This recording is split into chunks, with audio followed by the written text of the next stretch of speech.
Бұл видеода біз үшінші есепті қарастыратын боламыз, яғни 64-ші беттегі. Бұл 10-шы сыныптың 2-ші бөлімі. Есептің берілгені құрамында 90% метан, 5% этан, 3% көміртек оксиді және 2% азот болатын көлемі 50 метр куб табиғи газды жағуға неше литр ауа керек деп жазылған. Осы есепті шығаратын боламыз. Есептің берілгенін жазып алайық. Мінекей берілгенін жазып алдым. Енді біз бұл жерде қажетті реакция теңдеулерін жазатын боламыз. Әрине, мынау берілген табиғи газдың құрамындағы газдардың қайсысы оттекпен әрекеттеседі, соларды жазып есептейтін боламыз. Метан әрекеттеседі оттекпен, этан, CO2 оттекпен әрекеттеспейді бұл жағдайда. N2 әрекеттеспейді, белгілі бір жағдайлар жасау керек, сондықтан да бірден бізде оттекпен әрекеттесіп кететін әрине CH4, CH6 осы екі реакция бойынша қазір есептеу жүргізетін боламыз. Реакция теңдеулерін жазып теңестіреміз.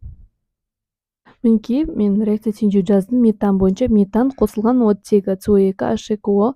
Енді бізде мынау жалпы көлемі берілген табиғи газдың. Біз метанның көлемін табу үшін, өзінің жеке көлемін табу үшін, осы 50-ді көбейтеміз 0,9-ға. Яғни бұл жерде 100-ге бөліп сөйтіп жүргенде болады. Бірден мен 0,9 деп аламын, процент болғандықтан 90%.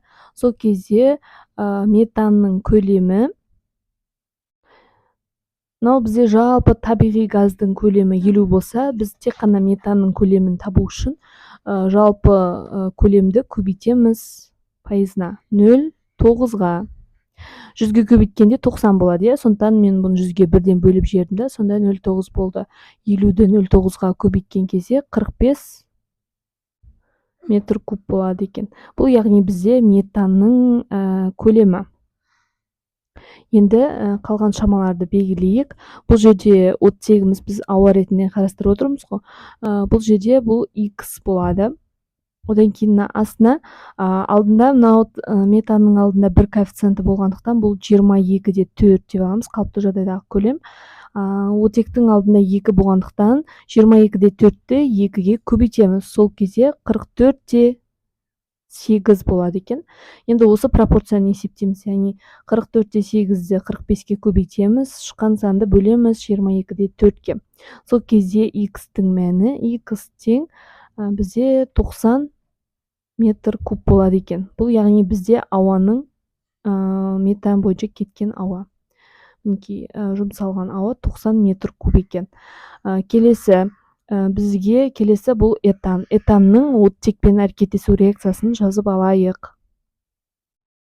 Мінекей, этанның оттекпен әрекеттесуі. Бұл жерде де дәл осылай жоғарыдағыдай этанның өзінің көлемін анықтап алатын боламыз. Мына жерде жалпы көлем болса, бұның жеке өзінің көлемін анықтаймыз. Ол үшін В тең жалпы көлемді, яғни 50-ді көбейтеміз пайызына, яғни 5%, 5%-ді пайызынан құтылу үшін 100%-ға бөліп жібереміз. Сол кезде 0,05 болады екен. 50-ді 0,05-ке көбейткен кезде 2-де 5 болады. Метр куб. Бұл яғни бізде этан үшін көлем табылды. Енді осының жоғарысына жазайық. 2-де 5. Бұл жерде оттегімізді табу керек қой. X дейміз, оттегін астына бізге тұрақты болған көлемдер бойынша есептеу жүргізіледі. Яғни 22-де 4-ті мына 2-ге көбейтеміз. Сол кезде 44-де 8 болады. 22-де 4-ті 7-ге көбейтеміз. Сол кезде 156-да 8. 156-да 8 болады.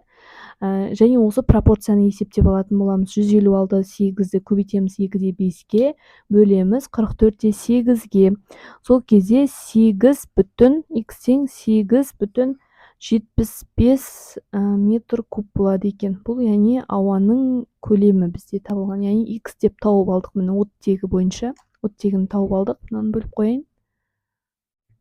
X-ті тауып алдық. Енді біз осы табылған екі ауаның көлемдерін бір-біріне қосамыз. 90 қосу 8-де 75 тең болады 98 бүтін 75 болады. Яғни бізде екі көлемді қосып 98-де 75 метр куб шықты. Енді біз ауадағы ауадағы оттектің үлесі бойынша есеп жүргізетін боламыз. Осы көлемді алып, біз оның бұл көлемі, яғни біздегі оттектің процентімен тең деп аламыз. Яғни бізде негізі 21%, иә, ауадағы оттектің үлесі 21%. Алайда бізде 21%пен есептегенде жауабымен сәйкес келмейді. Сондықтан да 20% деп аламыз. Негізінде интернет желісінде былай дәлме-дәл айтқанда 21% емес, ол 20 да 95% қой негізгі жазылған мәні. Біз оны дөңгелектеп 21% деп айтамыз. Бұл есепте тура 20 деп алынған. Ал 20 мен есептеген кезде тура жауабымен сәйкес шығады. Сонда осы көлем 20%-ке тең болғанда 100%-те неше литр болады? Неше метр куб болады? Соны есептеп алдық.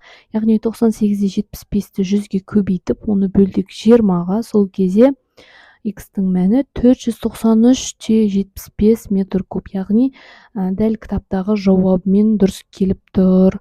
Сондықтан да бізде осындай бір жайттарды ескеру керек. Егер видео ұнаған болса, лайк басуды, комментарий жазуды ұмытпаңыздар.